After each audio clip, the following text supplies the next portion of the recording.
I've just finished up watching all 10 episodes of Your Friendly Neighborhood Spider-Man, the animated series coming to Disney Plus, and I'm happy to share my spoiler-free reaction. This is definitely not a review. Those are not allowed yet. This is a reaction. BD here, welcome back to the YouTube channel, and in this video, we're talking about Your Friendly Neighborhood Spider-Man, completely spoiler-free. I got the full season, which is very rare. Usually Disney and Marvel only send out the first few episodes when they have a Disney Plus show, whether it's live action or animation. This time they sent the full season, and I'm very glad they did because I can tell you right now, Your Friendly Neighborhood Spider-Man is a series that gets better as it goes and has a fantastic ending. That wasn't a pun. That wasn't like a Fantastic Four giveaway. I didn't just spoil something, I promise. This whole video will be spoiler free. So go ahead and subscribe to the channel for more videos like this one, exclusive interviews, live episodes of Phase Hero, and more. And let's get started.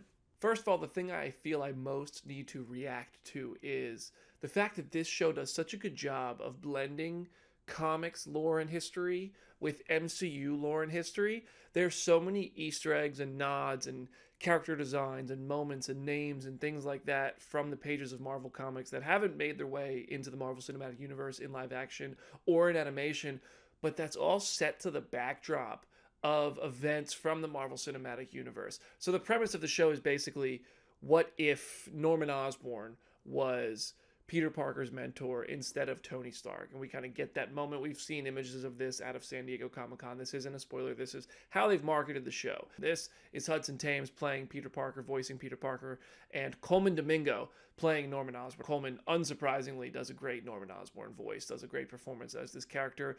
I am already preemptively exhausted for what I know is going to be a discourse surrounding this show about some of the gender swapping and race swapping of characters. So if that's in my comment section, I'm just going to delete it. But I like the way that they use characters from comics, whether it's a white character on the page and a black character on the screen now, it doesn't matter. It works. I will say I wish some of the supporting characters in Your Friendly Neighborhood Spider-Man had beefed up roles, especially like Amadeus Cho, but Nico Minoru is fantastic.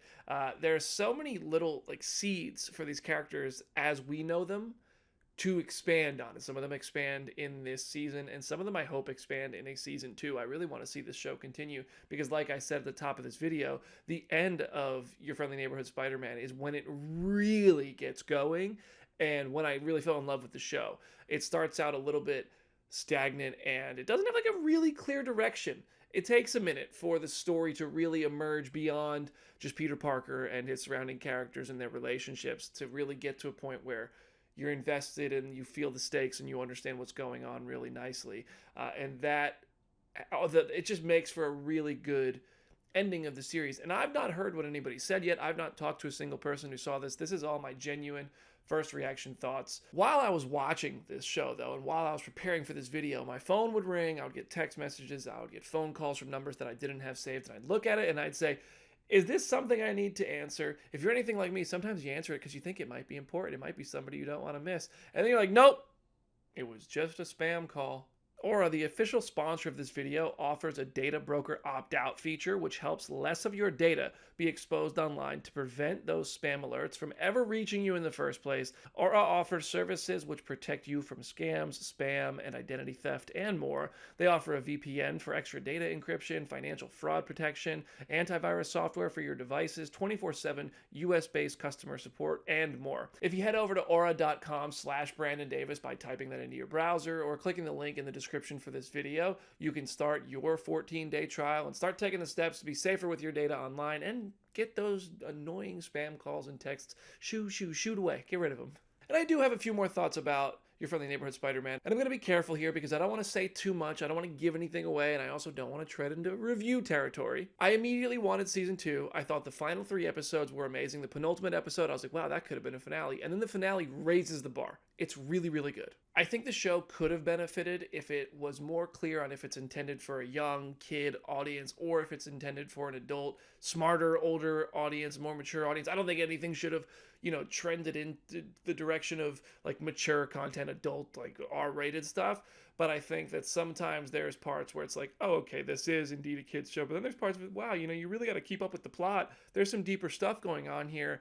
And I do wish it kind of hit the emotional depths of like an X-Men 97. It never comes close to the sort of Gambit, Magneto episode of it all and some of that stuff that happened in X-Men 97.